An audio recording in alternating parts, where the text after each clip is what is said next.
Welcome to market break. മൈഫിൻ്റെ MPC സംബന്ധിച്ചിടത്തോളം പ്രത്യേക എപ്പിസോഡിലേക്ക് എല്ലാ പ്രേക്ഷകരെയും സ്വാഗതം ചെയ്യുന്നു. റിസർവ് ബാങ്കിൻ്റെ ഭാഗത്ത് നിന്ന് പ്രതീക്ഷിച്ചതുപോലെ തന്നെയുള്ള ഒരു തീരുമാനമാണ് വന്നിരിക്കുന്നത്. അതായത് പോളിസി നിരക്കുകളിലൊന്നും തന്നെ മാറ്റമില്ലാതെ തന്നെ നിലനിർത്തിയിരിക്കുന്നു എന്നതാണ് ഏറ്റവും ക്രിട്ടിക്കലായിട്ടുള്ള ഒരു പോയിന്റ്. റിപ്പോ റേറ്റ് നോക്കുകയാണെങ്കിൽ 5.25 എന്ന് പറഞ്ഞൊരു നിരക്കിൽ മാറ്റമില്ലാതെ തന്നെ നിലനിർത്തിയിരിക്കുന്നു. അതിൻ്റെ ഏറ്റവും ക്രിട്ടിക്കലായിട്ടുള്ള ഒരു കാര്യമെന്ന് പറയുന്നത് ഈ തീരുമാനം ഐക്യകണ്ഠേനയാണ് എടുത്തിരിക്കുന്നത്. അൺആനിമസിലിയാണ് ഈ ഒരു തീരുമാനം. അതായത് കമ്മിറ്റിയിലുണ്ടായിരുന്ന ആരും തന്നെ ഒരു റേറ്റ് കട്ട് നടത്തണമെന്നോ റേറ്റ് ഹൈക്ക് നടത്തണമെന്നോ പറഞ്ഞിട്ടില്ല. ഒരു വെയിറ്റ് ആൻഡ് വാച്ച് ആയിട്ട് ഒരു തീരുമാനം എടുക്കാം എന്നുള്ള രീതിയിൽ വളരെ കോൺഫിഡൻ്റ് ആയിട്ട് തന്നെയാണ് നിലവിൽ ഇപ്പോൾ ഒരു അൺചേഞ്ച്ഡ് ആയിട്ട് തന്നെ പലിശ നിരക്കിൽ മാറ്റമില്ലാതെ തന്നെ തുടരാം എന്ന രീതിയിലേക്കുള്ള ഒരു തീരുമാനത്തിലേക്ക് റിസർവ് ബാങ്ക് കടന്നിരിക്കുന്നത്. കൂടാതെ ഒരു സ്റ്റാൻസ് പരിശോധിക്കുകയാണെങ്കിലും ഒരു ന്യൂട്രൽ ആയിട്ടുള്ള ഒരു സ്റ്റാൻസാണ് നിലവിലിപ്പോൾ റിസർവ് ബാങ്കിൻ്റെ ഭാഗത്ത് നിന്നും ഉണ്ടായിരിക്കുന്നത്. അതായത് ഒരു നിലവിലെ സിറ്റുവേഷനൊക്കെ തന്നെ അക്കോമഡേറ്റ് ചെയ്തുകൊണ്ട് ഏത് രീതിയിൽ ഒരു ഫ്യൂച്ചർ ആക്ഷൻ എടുക്കണം എന്ന രീതിയിലുള്ള ഒരു തീരുമാനത്തിലേക്കാണ് റിസർവ് ബാങ്ക് പോയിരിക്കുന്നത് എന്നതും വളരെ ഇമ്പോർട്ടൻ്റ് ആണ്. രാജ്യത്തെ സംബന്ധിച്ചിടത്തോളം ഈ GDP ഗ്രോത്ത് പരിശോധിക്കുകയാണെങ്കിൽ 2026 സാമ്പത്തിക വർഷത്തിൽ ഏകദേശം 7.6% സാമ്പത്തിക വളർച്ച, അതായത് ആദ്യം 7.4% ഫോർകാസ്റ്റ് ചെയ്യപ്പെട്ടിരുന്നത്. അവിടെ നിന്ന് നിലവിലിപ്പോൾ എസ്റ്റിമേറ്റ് ചെയ്യുന്നത് 2026 സാമ്പത്തിക വർഷത്തിൽ 7.6% ഒരു വളർച്ച കൈവരിക്കാൻ വേണ്ടിയിട്ട് രാജ്യത്തിന് സാധിക്കും എന്നാണ്. 2027 സാമ്പത്തിക വർഷത്തിലെ ഒരു കണക്കിലേക്ക് കടക്കുകയാണെങ്കിൽ 6.9% ഒരു ഗ്രോത്ത് കൂടിയാണ് എക്സ്പെക്ട് ചെയ്യുന്നത്. പണപ്പെരുപ്പം നോക്കുകയാണെങ്കിൽ 2027 സാമ്പത്തിക വർഷത്തിൽ 4.6% എന്ന് പറഞ്ഞ ഒരു നിരക്കിലേക്ക് ഉയരാനുള്ള ഒരു സാധ്യത കൂടിയുണ്ട്. എന്നാലും റിസർവ് ബാങ്കിൻ്റെ ഒരു ലിമിറ്റ് നോക്കുകയാണെങ്കിൽ വളരെ കൺട്രോൾഡ് ആയിട്ടുള്ള ഒരു നിരക്കിൽ മാത്രമേ പണപ്പെരുപ്പം നിൽക്കുന്നുള്ളൂ. അങ്ങനെയാണെങ്കിൽ ഒരു ഭാഗത്ത് GDP ഗ്രോത്ത് ഉണ്ടാക്കുന്നു, മറുഭാഗത്ത് നോക്കുകയാണെങ്കിൽ ഇൻഫ്ലേഷൻ അണ്ടർ കൺട്രോളിൽ നിൽക്കുന്നു എന്ന് പറയുന്ന ഒരു പോസിറ്റീവായിട്ടുള്ള ഒരു സിറ്റുവേഷൻ തന്നെയാണ് രാജ്യത്തെ സംബന്ധിച്ചിടത്തോളം ഉണ്ടാകുന്നത്. എന്നാലും രാജ്യത്തിൻ്റെ ഇൻഫ്ലേഷനെ സംബന്ധിച്ചിടത്തോളം ഒരു കാര്യങ്ങൾ, എക്കണോമിയുടെ വളർച്ചയെ സംബന്ധിച്ചിടത്തോളം കാര്യങ്ങൾ, നമ്മുടെ ബാങ്കിങ് സിസ്റ്റത്തിൽ ഏറ്റവും ഇമ്പോർട്ടൻ്റ് ആയിട്ട് നോക്കേണ്ട കാര്യം ഏത് രീതിയിലുള്ളൊരു ലിക്വിഡിറ്റിയാണ് നിലനിൽക്കുന്നത്. ബാങ്കുകൾക്കൊക്കെ തന്നെ കൃത്യമായ രീതിയിൽ ആളുകൾക്ക് ലെൻഡ് ചെയ്യാൻ വേണ്ടിയിട്ട് ലോൺ നൽകാനായിട്ടുള്ള ഒരു കപ്പാസിറ്റി ഇപ്പോഴും നിലനിൽക്കുന്നുണ്ടോ എന്നുള്ളൊരു കാര്യം. കൂടാതെ ഈ നടന്നിരിക്കുന്ന ഈ ഒരു മോണിറ്ററി പോളിസി മീറ്റിംഗ് ഒക്കെ തന്നെ ഒരു സാധാരണക്കാരനെ ഏത് രീതിയിലാണ് ബാധിക്കുക എന്നുള്ള കാര്യങ്ങളിലൊക്കെ തന്നെ നമുക്ക് വളരെ ഡീറ്റെയിൽ ആയിട്ട് തന്നെ കടക്കേണ്ടതായിട്ടുണ്ട്. ഈ രീതിയിലുള്ള ഡീറ്റെയിൽസ് ഒക്കെ ആയിട്ട് ഇന്ന് നമ്മൾ കൂടെ ജോയിൻ ചെയ്യുന്നത് ഫെഡറൽ ബാങ്കിൻ്റെ ഫോർമർ എക്സിക്യൂട്ടീവ് വൈസ് പ്രസിഡന്റ് ആയിട്ടുള്ള ശ്രീ ബാബു കെ ആണ്. Babu K sir, welcome to the show.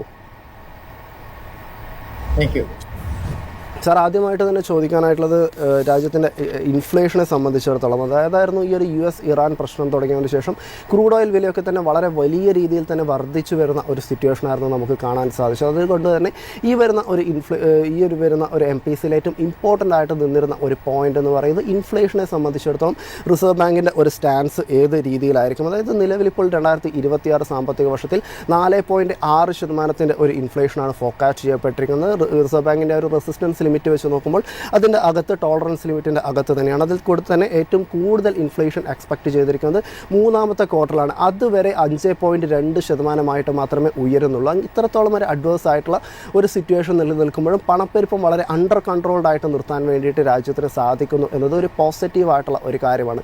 ഈ സിറ്റുവേഷനുകളൊക്കെ തന്നെ മുൻപോട്ട് വെച്ചുകൊണ്ട് രാജ്യത്തിൻ്റെ നിലവിൽ നിൽക്കുന്ന ഒരു ഇൻഫ്ലേഷണറി സിറ്റുവേഷനെ സംബന്ധിച്ചിടത്തോളം താങ്കളുടെ ഒരു വ്യൂ എന്താണ്? Thank you Nikhil. നമ്മൾ പൊതുവെ വിപണി പ്രതീക്ഷിച്ചിരുന്നത് പോലെ, പൊതുവെ ഈ കാര്യങ്ങൾ ശ്രദ്ധിച്ചിരുന്ന നമ്മളെല്ലാവരും തന്നെ കരുതിയിരുന്നത് പോലെ തന്നെ ഇന്നത്തെ ധനനയ തീരുമാനങ്ങളിൽ റീപ്പോ നിരക്കിൽ മാറ്റം വരുത്തിയിട്ടില്ല. അതാണ് ഇന്നത്തെ ഡിസിഷൻ്റെ ഒരു സവിശേഷത. അതുപോലെ തന്നെ സ്റ്റാൻസ് ന്യൂട്രലായിട്ട് തന്നെ നിലനിർത്തിയിട്ടുണ്ട്. അവിടെ നമ്മൾ മറ്റൊരു ചേഞ്ച് വരുത്തിയിട്ടില്ല. അപ്പോൾ ഒരു സ്റ്റാറ്റസ് കോ നിരക്കിന്റെ കാര്യത്തിലും സ്റ്റാൻസിന്റെ കാര്യത്തിലും നിലനിർത്തിയിരിക്കുകയാണ്. അപ്പോൾ ഇങ്ങനെ ഒരു തീരുമാനം കേന്ദ്ര ബാങ്ക് അല്ലെങ്കിൽ മോണിറ്ററി പോളിസി കമ്മിറ്റി എടുക്കുന്ന സമയത്ത് അതിന് ഉപോത്ബകമായി അതിനെ സപ്പോർട്ട് ചെയ്യുന്ന ഫാക്ടേഴ്സിന്റെ പ്രധാനപ്പെട്ട കാര്യങ്ങളാണ്. ഒന്ന്, നിഖിൽ തന്നെ സംസാരിച്ചതുപോലെ ഇൻഫ്ലേഷൻ റേറ്റ്, വിലക്കയറ്റ നിരക്ക് അല്ലെങ്കിൽ നാണയപ്പെരുപ്പ നിരക്കിനെ കുറിച്ചിട്ടുള്ള ഒരു ഡിസ്കഷൻ. കേന്ദ്ര ബാങ്കിന്റെ പ്രധാനപ്പെട്ട ഉത്തരവാദിത്തങ്ങളിൽ ഒന്ന് തന്നെയാണ് ഇൻഫ്ലേഷൻ മാനേജ്മെന്റ് എന്ന് പറയുന്നത്. അങ്ങനെ നോക്കുന്ന സമയത്ത് നമ്മൾ ഇൻട്രൊഡക്ഷനിൽ തന്നെ പറഞ്ഞതുപോലെ റിസർവ് ബാങ്ക് ഓഫ് ഇന്ത്യയുടെ മാർഗനിർദ്ദേശ നിരക്കായിട്ടുള്ള 4% ഇൻഫ്ലേഷൻ റേറ്റ്, അതിന്റെ മേലെ +2 അല്ലെങ്കിൽ -2 ആവാം. അപ്പോൾ ഇപ്പോഴത്തെ സാഹചര്യത്തിൽ കഴിഞ്ഞ മോണിറ്ററി പോളിസി ഫെബ്രുവരിയിൽ കഴിഞ്ഞ സമയത്തും റിസർവ് ബാങ്ക് ഓഫ് ഇന്ത്യ കണക്ക് കൂട്ടിയിരുന്നത് അന്നത്തെ വിലക്കയറ്റ നിരക്കല്ല, ഇൻഫ്ലേഷൻ റേറ്റ് ആയിരിക്കില്ല. ഇനി ഇവിടെ നിന്ന് അങ്ങോട്ട് പോകുമ്പോൾ തീർച്ചയായിട്ടും അതിലൊരു ഉയർച്ച ഉണ്ടാവും എന്നാണ്. അങ്ങനെ ഫെബ്രുവരി മാസം ആയപ്പോൾ 3.2% വിലക്കയറ്റ നിരക്ക് ഉയർന്നിട്ടുണ്ട്. അപ്പോഴും അത് 4% താഴെയാണ്. ഈ സാമ്പത്തിക വർഷത്തെ അവസാനത്തിലെത്തുമ്പോഴും 4.5% അടുത്ത് വിലക്കയറ്റ നിരക്ക് നിർത്താൻ സാധിക്കും എന്ന് തന്നെയായിരുന്നു റിസർവ് ബാങ്ക് ഓഫ് ഇന്ത്യയുടെ നേരത്തെ ഉണ്ടായിരുന്ന ഒരു പ്രൊജക്ഷനും.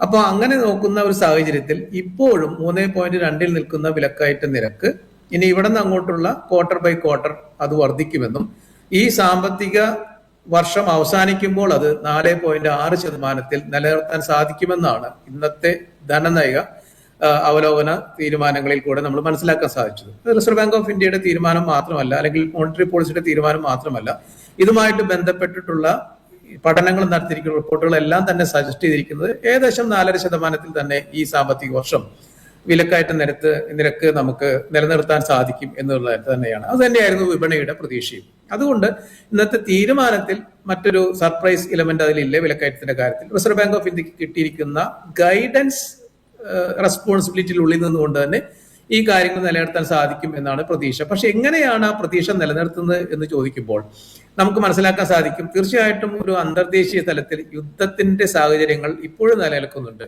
ആശ്വാസമായി നമുക്കറിയാം, ഇന്ന് രാവിലെ നമുക്ക് കിട്ടിയിരിക്കുന്ന വളരെ ശുഭകരമായിട്ടൊരു വാർത്തയാണ്. 2 ആഴ്ചത്തേക്ക് യുദ്ധം ഇതിലൊരു നിർത്തിവെച്ചിരിക്കുന്നു. അതിനുശേഷം പിന്നീട് ചർച്ചകൾ നടക്കുന്നു എന്നുള്ളത് വളരെ ഒരു ആശ്വാസകരമായിട്ടൊരു വാർത്ത കിട്ടിയിട്ടുണ്ടെങ്കിൽ യുദ്ധ സാഹചര്യങ്ങൾ നിലനിൽക്കുന്നുണ്ട്.